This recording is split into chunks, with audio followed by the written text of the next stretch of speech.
Hey CMA buddies, let's today continue with module 10.1 which talks about strategy formulation. We have already discussed production strategy, supply chain strategy, marketing strategy. So today we will be talking about HR, that is human resource strategy. If you have not seen my previous video, please check it. Clearly explained all the three, that is production, supply chain and marketing in detail, right? So let's continue with human resource strategy now. Now human resource strategy, as we all know, talks about the human management in the organization, right? So in human resource strategy, the key things that we really need to understand is, first of all, it is categorized into three categories. Fine. What are these three categories? First one talks about productive manufacturing employees. The second one talks about productive sales force, and third one talks about productive employees. Right. So the three we are talking about is productive manufacturing employees, that is manufacturing. Second one is sales, and third one is productive employees. So when we talk about HR strategy from productive manufacturing employees, basically a good source of productive manufacturing employees can lower the cost of goods sold as a percentage of your revenue, right? So cost of goods sold as a percentage of your revenue, fine, percentage of your revenue. Hence, if you have a good productive manufacturing employees or a set of good productive manufacturing employees, they can significantly lower your COGS, that is cost of goods sold, as a percentage of your revenue. So this automatically will bring your cost down. So that's why this set of employees is very important from human resource point of view. Second one that is again important is productive sales force.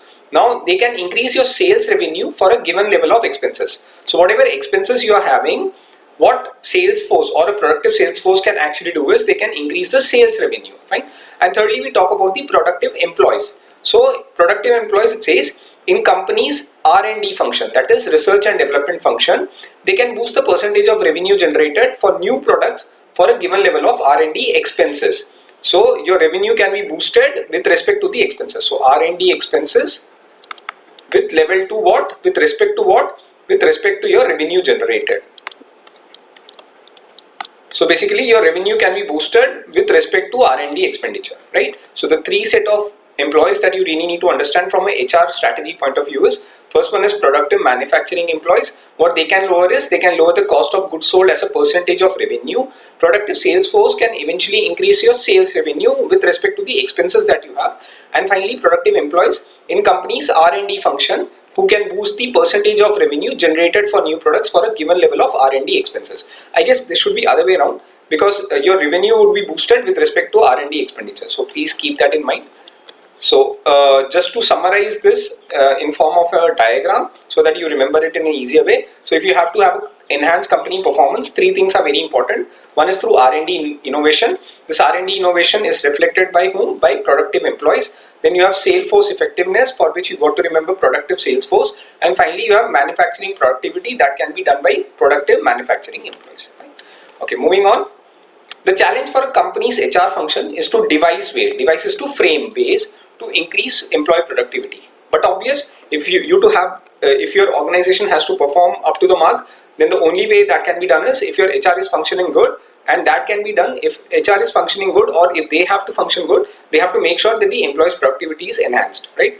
Among the available choices, the points discussed below are of the significant ones. So there are 2 points which are very, very key when you talk about the employee productivity, which can be enhanced by whom? The HR function.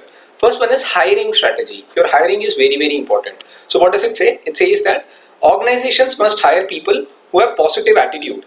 Very obvious. And who work well in teams, because people who have positive attitude will work hard and interact well with the customers. So you got to have people with a very positive attitude. So that's the first point you got to remember. Therefore helping to create customer loyalty. So if they have a positive attitude, they will work hard and they will interact well with the customers. Eventually that will lead to good customer loyalty. Hiring strategy should be in line with the company's own internal organization. So your internal organization culture as well as the strategic priorities. So your strategy should be in line with what? How does your internal organization works? What is the culture of the organization, and what are their strategic priorities?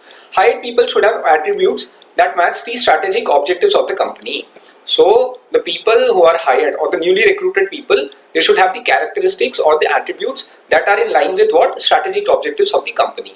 Training is pivotal in production process. Pivotal means very, very important. So training plays a very important role as far as the production process is concerned.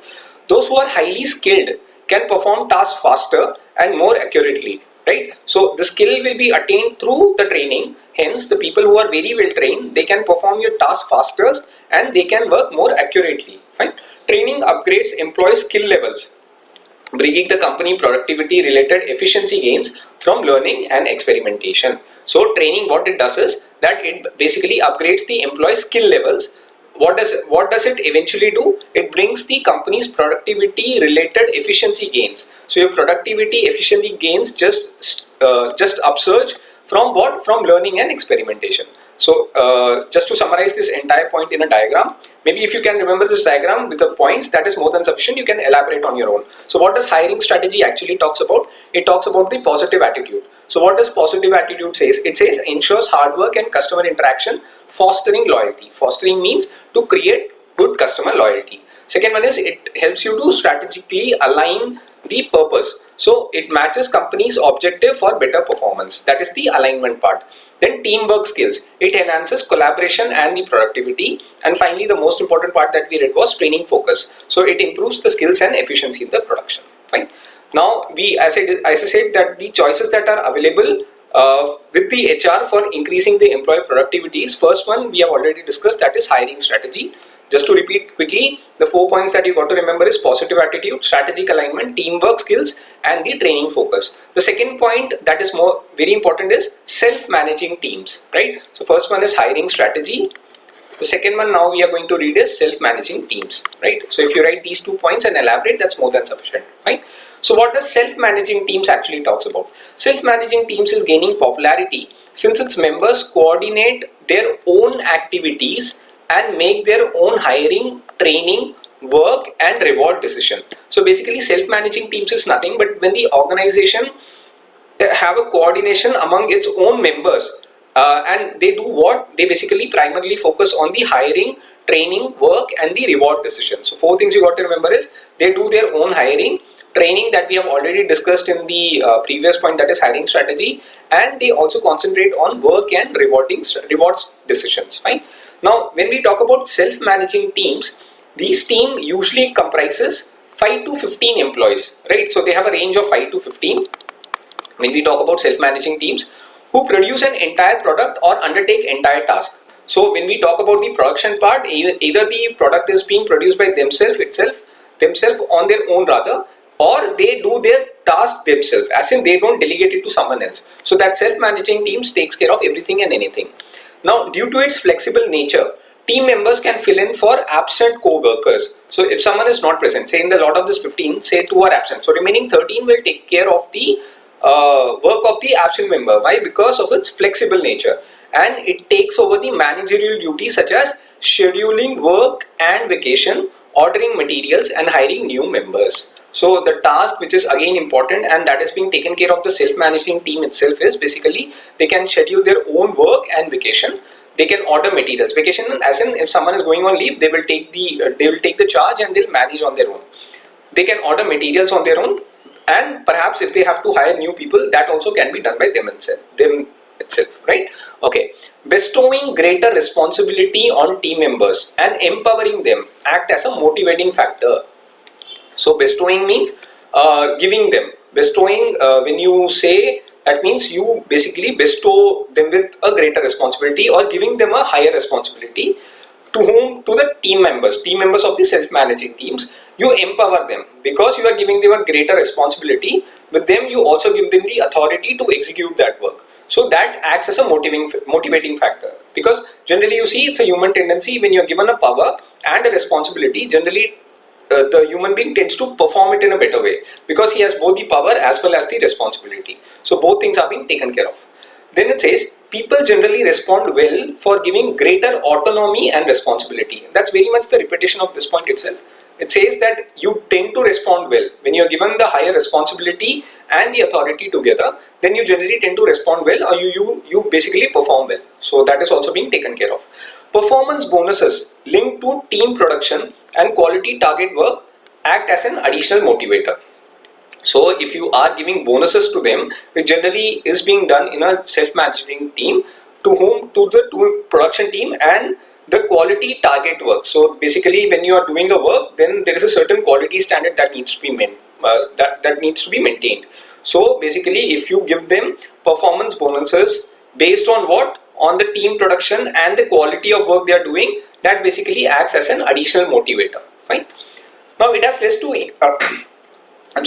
it has led to increase in productivity by 30% or more and substantial increase in product quality. So when you see self-managing teams, generally when the self-managing teams are working on their own, you would see that their productivity goes up significantly by 30% or more and substantial increase is there in the product quality. Right?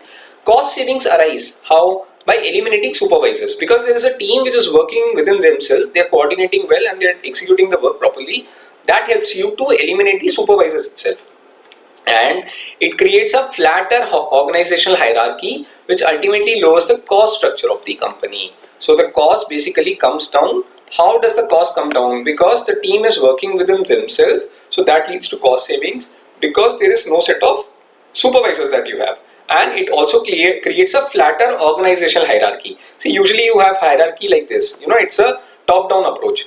You have your CEO, then you have managing directors, then you have managers, so on and so forth. But when we talk about self-managing teams, they all work in the same line, as in they are more or less like a partners. Fine. So eventually what that will happen is that will cut down your cost of your organizational hierarchy, and eventually that will lower the cost structure of the company. Fine. Okay, when we talk about the manufacturing companies, one of the most effective ways of lowering cost structure is to combine self-managing teams with flexible manufacturing cells. With flexible manufacturing cells means you can manufacture the products as per your convenience. That is flexibility. So when you combine both self-managing teams with that of a flexible manufacturing cells, that again can help you to lower the cost of the production. Fine. This happens generally in the case of a manufacturing companies. That's what this point talks about. Now let's look at some cons or the disadvantages. It says flip side to this concept is that teams place a lot of management responsibility upon team members. And helping team members to cope with the responsibility often requires substantial training that is often ignored to cut down the cost. Now basically when we talk about self-managing teams, we have already discussed that the concentration is a lot on cost savings, because there is a lot of management responsibilities that is given upon the team members. Assuming that they would be able to fulfill the responsibilities on their own, generally companies tends to forget about or not pay too much emphasis on the training part. So this can be a flip side because that can eventually affect the quality of the product and their performance. Also, pay for performance. Linking pay to performance can increase productivity, but it is also important to define what kind of job performance is to be rewarded and how. So pay for performance is one part of the self-managing teams, but the key aspect is you need to know what kind of rewards are you giving for what kind of work and how are you rewarding the employees. So that needs to be taken care of. Cooperation among employees is necessary to realize productivity gains. Link pay to group or team rather than individual performance. So when you are paying a performance bonus, for that matter, your pay should be directly linked to the performance itself, and that should be from a team's point of view and not from an individual performance point of view. This link creates a strong incentives for individuals to cooperate with each other in pursuit of team goals. That is, it facilitates teamwork. So when you're focusing more on a teamwork or a group work rather than the individual, that would basically help you to attain the objectives of the organization, because there would be a lot of cooperation among the employees of the company, right? So that needs to be taken care of. So to summarize this entire point of self-managing teams, it's being divided into this table. Just remember these points, you can elaborate on your own. The pros are, first of all, it can lead to increased productivity, higher quality, cost savings, very important, because there's a lot of point which focuses on that. It helps in the motivation because they are given the higher authority as well as the greater responsibility, and there is a flexibility also. But the cons can be, they can be lacking on the training needs. There may be a lack of management responsibility and pay structures complexity. That is performance for the pay that we have, pay for performance that we have already discussed in the last point. Right? Okay. Now moving further, we will be talking about people as a resource, because we are talking about the HR strategy. So people as a resource becomes a very important part of the HR management. Right? So look, we will understand. We'll try to understand what exactly how important people are as a resource in an organization. Now there are a lot of issues with respect to managing human resource. What are these kind of issues? They can be the harder ones and they can be the softer ones. Let's define the harder issues. Right? So so what are we talking about? I'll repeat that once again. Basically, there are a lot of issues with respect to managing human resources. When you talk about the management of HR, there are two kind of issues. One is harder issues, and the second one is called as the softer issues. So first of all, we'll be looking at the harder issues. Now, what does harder issue talks about? Harder issues are traditional HR activities that can support successful strategies in the following ways.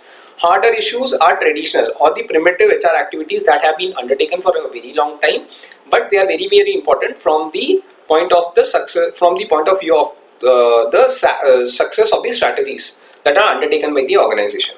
Right? What are these harder issues? The first one is audit. So audit needs to be undertaken to assess the HR requirements to support strategies. So audit is a very, very important aspect when we talk about the harder issues. Right? It can also help to identify people-based core competencies on which future strategies might be built. So you have to undertake the audit for what? To assess the HR requirements for what? For supporting strategies. So what are the strategies you have that can be fulfilled through the HR requirements by undertaking the audit. It can also help to identify what are the people-based core competencies, or what are the basic core competencies that you are looking in the human resource of the organization with the point of view of the future strategies. Fine. Then you talk about goal setting and performance assessment of individuals and teams. So first one is audit. Second one talks about the goal setting and performance assessment of individuals and teams, what you also called as an appraisal. Fine. So in an appraisal that is being done in an organization, that is your annual performance review that is being done, you would see that basically the goal is set and you also perform the skills of the individuals and the teams. So line managers are expected to undertake these tasks which improve the chances of appraisals being linked to the strategy. Who are the line managers? We have already discussed in the last video also. Line managers basically are the individuals who oversee or rather who manage the work of their employees. Fine. A simple manager for that matter. They are called as the line managers in a manufacturing concern. So line managers, what they do is they are expected to undertake these tasks. What tasks? Goal setting and performance assessment of individuals and teams. What it does is it improves the chances of appraisal being linked to the strategy. So your appraisals has a direct correlation with the strategy of the organization. It helps to review the performance of the individuals from multiple perspectives of both line managers and the organization. So your performance linking should not be only from a manager point of view, but also from the organization goals point of view, based on which the work of individual and team is impacted, and even from the external stakeholders. So this eventually will not only have an impact on the organization itself, but that can have an influence over the external stakeholders, right?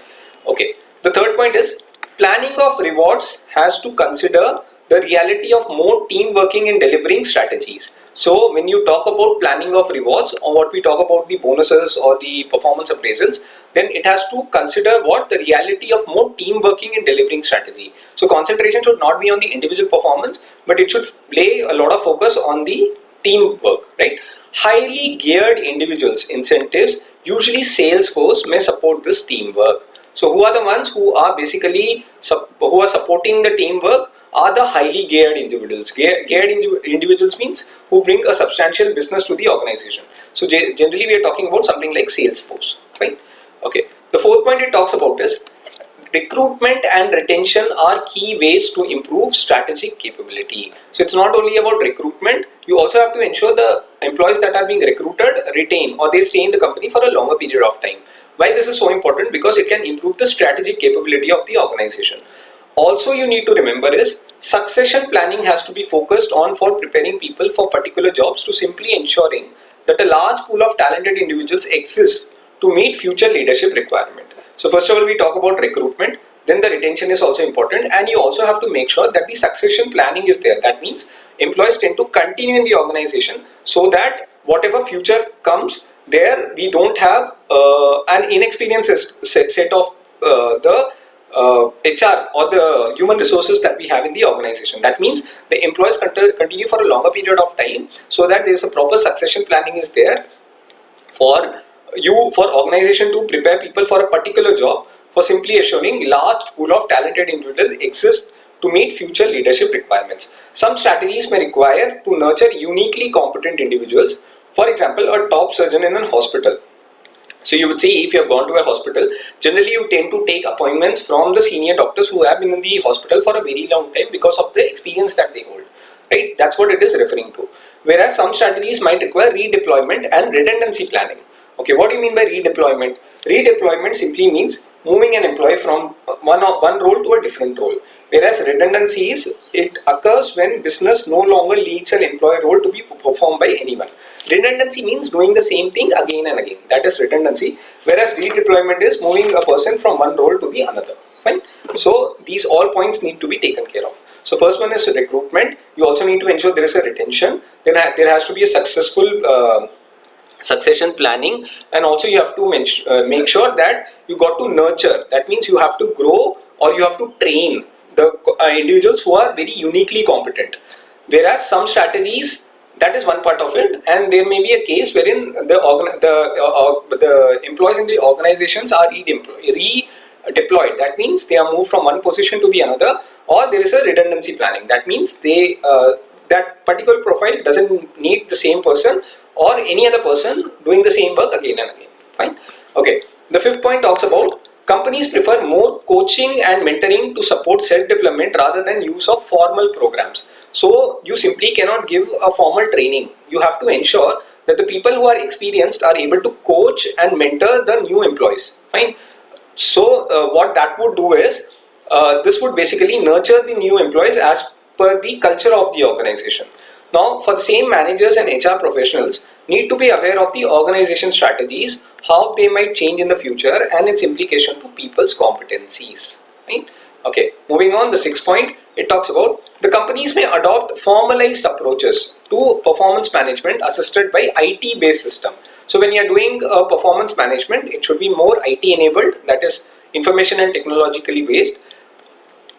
However, it is not enough to simply adjust the performance management process to support changing strategies. So it is just not enough to support or rather adjust the performance management processes just for the changing strategies. It should not be very mechanical, but IT based system should also be taken into account for performance management of the employees. Finally, it talks about managers needs to be able and willing to foresee the future where the organization strategies and performance can be transformed by using performance management to utmost potential with respect to its competitors.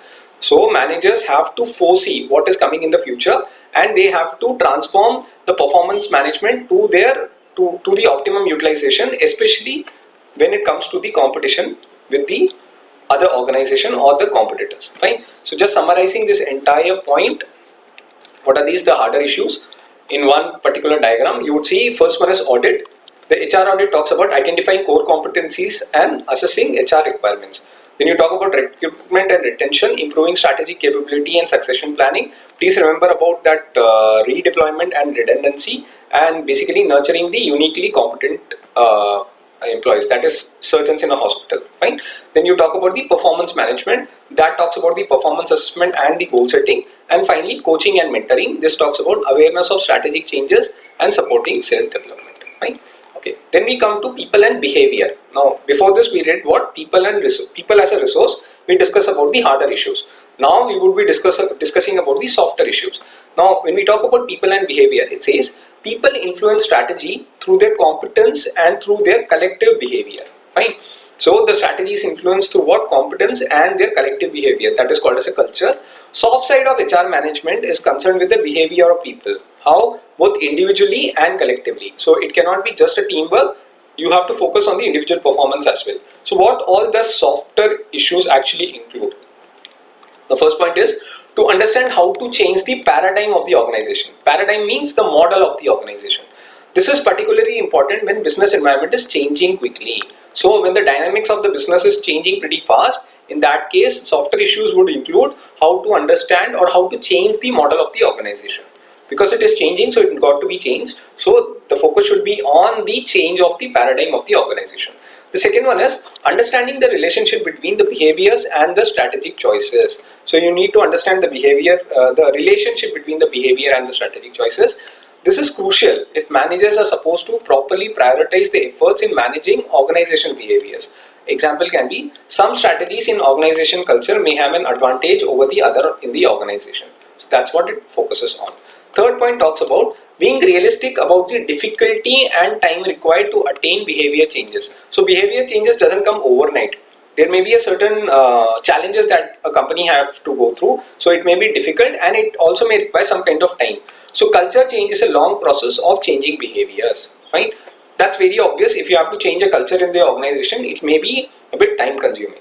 And finally, being able to vary their style of managing change with different circumstances. So you have to vary the style of managing with the change in the circumstances. Managers' relationship and leadership skills with both internal and external shareholders are important. Teams in organization must be capable of operating in different styles simultaneously. So it is very, very important to adapt for the organization into different styles or different cultures as and when required, right? Softer issues, it can be simply summarized with this diagram. Have a look at this. Remember these points. You can elaborate. That's more than sufficient. First of all, behavior change. That is core of the organizational transformation. Second one is strategy influence. That is impact of behavior on strategy.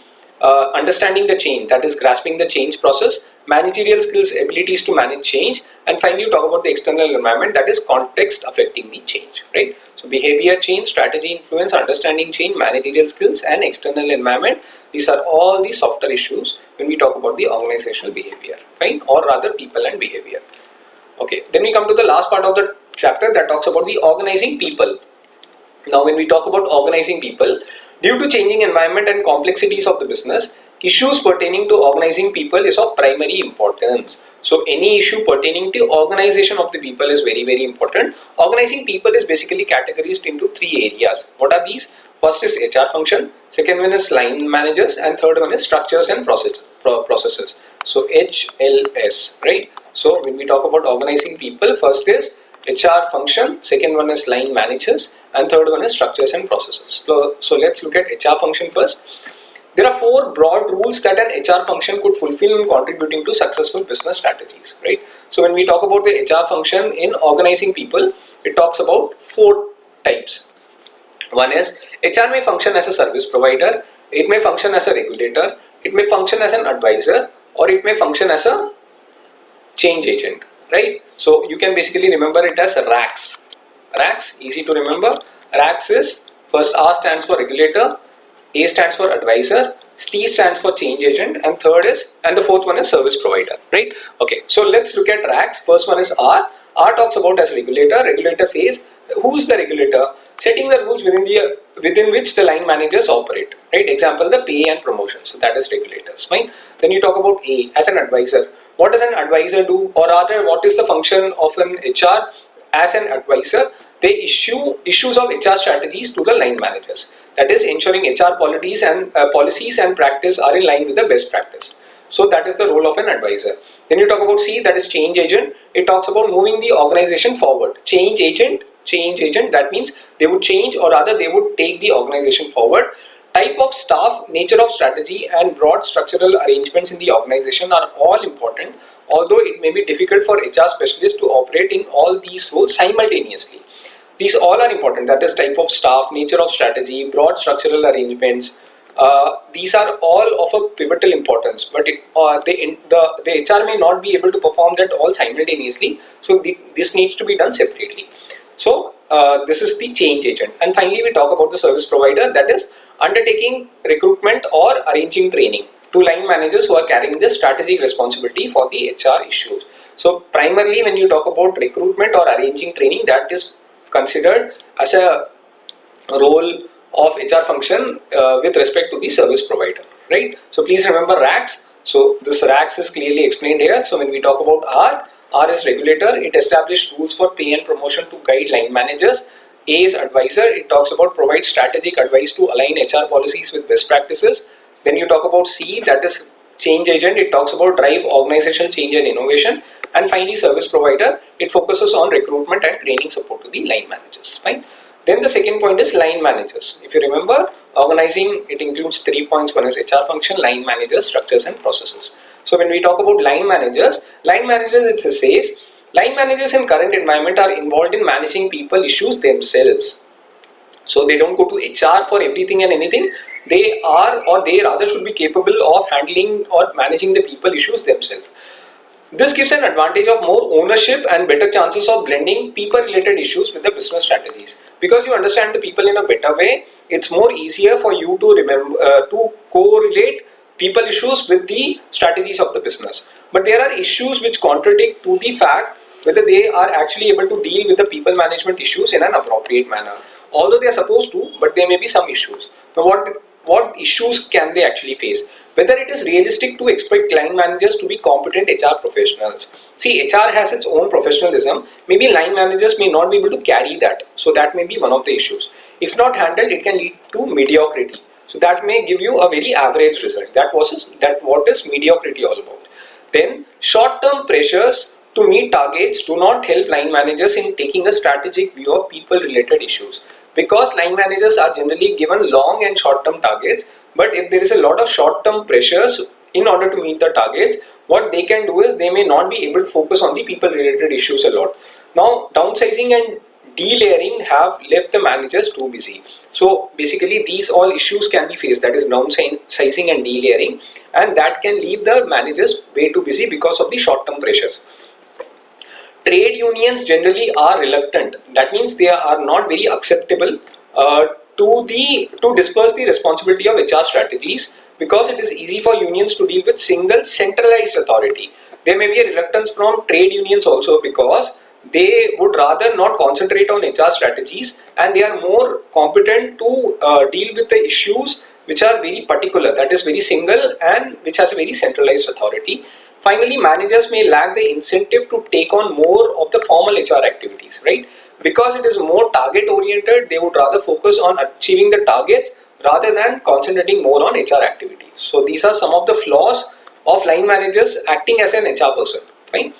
Despite the above concerns, it is important to recognize the crucial influence of middle level managers on day-to-day performance and behavior of the people on the organization. Although these may be some of the challenges that they may have to face, but it is very, very important for line managers to understand the HR role. Let's understand this with a figure. Line manager HR role. Pros: it can lead to ownership and strategy, because line managers ownership enhances alignment of people issues with business strategies, and there may be a performance influence because middle managers significantly influence daily performance and behavior of employees.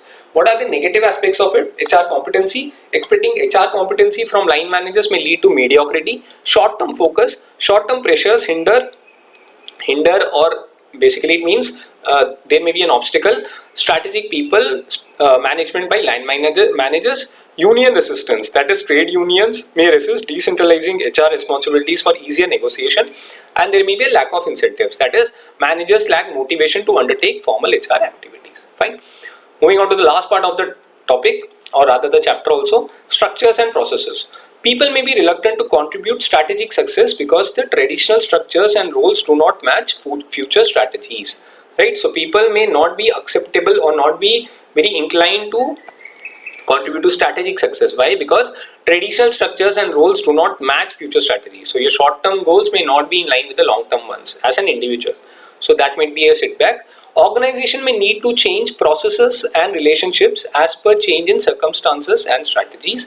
Another challenge is whether some HR issues, for example recruitment, training, etc., should reside in the organization or be bought in from specialist suppliers. So there may be a contradictory view whether the recruitment should be done by the organization itself or they should hire someone from outside to do the recruitment. And external agencies will have an advantage of wider experience, but there is also a disadvantage of being unfamiliar with detailed circumstances of specific organization. So if an organization is basically hiring through an external agencies, maybe they would be able to bring their wide experience, but their recruitment policies may not be in line with the culture of the organization, right? So these are the 4 points. The first one is, when we talk about structures and processes, people may be reluctant to contribute to strategic success. Why? Because the traditional structures and roles may not support the future strategies. Organization may need to change processes and relationships as per change in circumstances and the strategies. Another challenge is whether some HR issues, for example recruitment, training, should reside in the organization, or the dilemma is whether they should bring in the specialist suppliers, and external agencies will have an advantage of what? Of wider experience, but there is a disadvantage of what? Being unfamiliar with the detailed circumstances of specific organization. Understand with this an organization, balancing both internal and external HR expertise. Internal HR, how does it help you they have more familiarity with the organization, whereas the external HR may have wide experience range, but here they may not be able to understand, that is the external HR may not be able to understand the dynamics of the organization, whereas internal HR may not be so much experience to get into the line of recruitment, training, etc. Right? So that talks about structures and processes. So with this we finish 10.1. You can run through the entire videos, but if you just want to recap the points at the time of examination, you can have a look at all these diagrams, and that would be helpful enough for you to remember or revise the topics easily. If you like this channel, please do subscribe to it, and please like the video and share with your friends if they also want to learn, or rather they want to learn about this topic, right? So happy learning, and would be coming up with 10.2 pretty soon. Thank you and bye bye.